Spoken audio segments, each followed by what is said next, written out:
بسم اللہ الرحمن الرحیم۔ السلام علیکم۔ حضور اکرم صلی اللہ علیہ وآلہ وسلم کی پیدائش سے صرف 55 دن پہلے یمن کا بادشاہ ابرہ ہاتھیوں کی فوج لے کر کعبہ ڈھانے کے لیے مکہ پر حملہ آور ہوا تھا۔ اس کا سبب یہ تھا کہ ابرہ نے یمن کی دارالسلطنت صنعا میں ایک بہت ہی شاندار اور عالی شان گرجا گھر بنایا اور یہ کوشش کرنے لگا کہ عرب کے لوگ بجائے خانہ کعبہ کے یمن آ کر اس گرجا گھر کا حج کیا کریں۔ جب مکہ والوں کو یہ معلوم ہوا تو قبیلہ کنہانہ کا ایک شخص غیظ و غضب میں جل بھن کر یمن گیا اور وہاں کے گرجا گھر میں پاخانہ کر کے اس کو نجاست سے لت پت کر دیا۔ جب ابرہ نے یہ واقعہ سنا تو وہ طیش میں آپے سے باہر ہو گیا اور خانہ کعبہ کو ڈھانے کے لیے ہاتھیوں کی فوج لے کر مکہ پر حملہ کر دیا،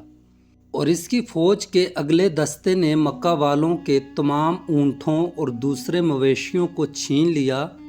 اس میں 200 یا 400 اونٹ عبد المطلب کے بھی تھے۔ حضرت عبد المطلب کو اس واقعے سے بڑا رنج پہنچا، چنانچہ آپ اس معاملے میں گفتگو کرنے کے لیے اس کے لشکر میں تشریف لے گئے۔ جب ابرہ کو معلوم ہوا کہ قریش کا سردار اس سے ملاقات کرنے کے لیے آیا ہے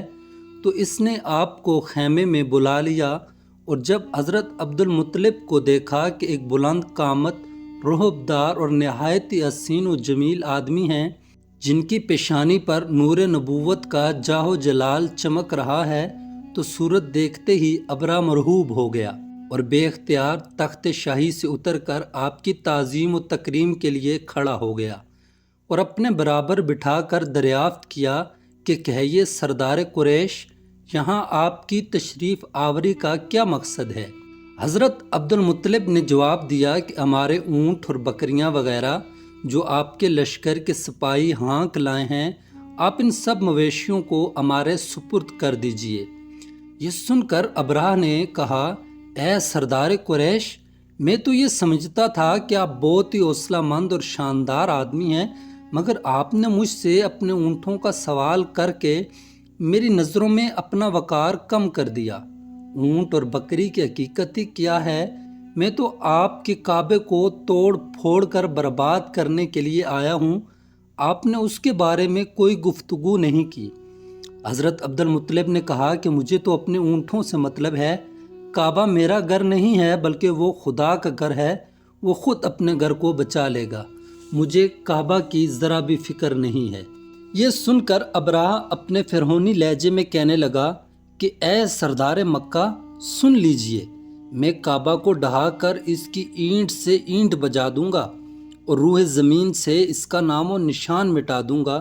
کیونکہ مکہ والوں نے میرے گرجا گھر کی بڑی برحمتی کی ہے، اس لیے میں اس کا انتقام لینے کے لیے کعبہ کو مسمار کر دینا ضروری سمجھتا ہوں۔ حضرت عبد المطلب نے فرمایا کہ پھر آپ جانیں اور خدا جانے، میں آپ سے سفارش کرنے والا کون؟ اس گفتگو کے بعد ابرہ نے تمام جانوروں کو واپس کر دینے کا حکم دے دیا، اور عبد المطلب تمام اونٹوں اور بکریوں کو ساتھ لے کر اپنے گھر چلے آئے اور مکہ والوں سے فرمایا کہ تم لوگ اپنے اپنے مال مویشیوں کو لے کر مکہ سے باہر نکل جاؤ اور پہاڑوں کی چوٹیوں پر چڑھ کر اور دروں میں چھپ کر پناہ لو۔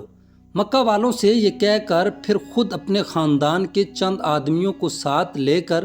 خانہ کعبہ میں گئے اور دروازے کا حلقہ پکڑ کر انتہائی بے قراری اور گرہزاری کے ساتھ دربار الہی میں اس طرح دعا مانگنے لگے، بے شک ہر شخص اپنے اپنے گھر کی حفاظت کرتا ہے، لہٰذا تو بھی اپنے گھر کی حفاظت فرما اور صلیب والوں اور صلیب کے پجاریوں عیسائیوں کے مقابلے میں اپنے اطاعت شعاروں کی مدد فرما۔ حضرت عبد المطلب نے یہ دعا مانگی اور اپنے خاندان والوں کو ساتھ لے کر پہاڑ کی چوٹی پر چڑھ گئے اور خدا کی قدرت کا جلوہ دیکھنے لگے۔ ابرہ جب صبح کو کعبہ ڈھانے کے لیے اپنے لشکر و جرار اور ہاتھیوں کی قطار کے ساتھ آگے بڑھا اور مقام مغمس میں پہنچا تو خود اس کے ہاتھی، جس کا نام محمون تھا، ایک دم بیٹھ گیا۔ ہر چند مارا اور بار بار للکارا مگر ہاتھی نہیں اٹھا۔ اس حال میں کہر الہی ابابیلوں کی شکل میں نمودار ہوا اور ننھے ننھے پرندوں جھنڈ کے جھنڈ جن کی چونچ اور پنجوں میں 3 کنکریاں تھیں سمندر کی جانب سے حرم کعبہ کی طرف آنے لگے۔ ابابیلوں کے ان لشکروں نے ابرہہ کی فوجوں پر اس زور و شور سے سنگ باری شروع کر دی کہ آن کی آن میں ابرہہ کے لشکر اور اس کے ہاتھیوں کے پرخچے اڑ گئے۔ ابابیلوں کی سنگ باری خداوند قہار و جبار کے قہر و غضب کی ایسی مار تھی کہ جب کوئی کنکری کسی فیل سوار کے سر پر پڑتی تھی تو وہ اس آدمی کے بدن کو چھیدتی ہوئی ہاتھی کے بدن سے پار ہو جاتی تھی۔ ابرہہ کی فوج کا ایک آدمی بھی زندہ نہیں بچا اور سب کے سب ابرہہ اور اس کے ہاتھیوں سمیت اس طرح ہلاک و برباد ہو گئے کہ ان کے جسموں کی بوٹیاں ٹکڑے ٹکڑے ہو کر زمین پر بکھر گئیں۔ چنانچہ قرآن مجید میں خداوند قدوس نے اس واقعے کا ذکر کرتے ہوئے ارشاد فرمایا، اے محبوب کیا آپ نے نہیں دیکھا کہ آپ کے رب نے ان ہاتھی والوں کا کیا حال کر ڈالا؟ کیا ان کے داؤں کو تباہی میں نہ ڈالا اور ان پر پرندوں کی ٹکڑیاں بھیجیں تاکہ انہیں کنکر کے پتھروں سے ماریں تو انہیں چبائے ہوئے بس جیسا بنا ڈالا۔ جب ابرہہ اور اس کے لشکروں کا یہ انجام ہوا تو عبد المطلب پہاڑ سے نیچے اترے اور خدا کا شکر ادا کیا۔ ان کی اس کرامت کا دور دور تک چرچا ہو گیا اور تمام اہل عرب ان کو ایک خدا رسیدہ بزرگ کی حیثیت سے قابل احترام سمجھنے لگے۔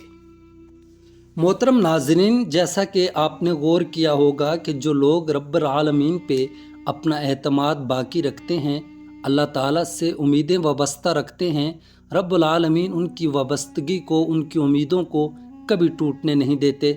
جیسے حضرت عبد المطلب نے اللہ تعالیٰ سے امید باندھی اور خدا رب العالمین نے ان کی لاج رکھتے ہوئے ہاتھیوں کو پرندوں سے مروا ڈالا، اور اللہ اس پہ قادر ہے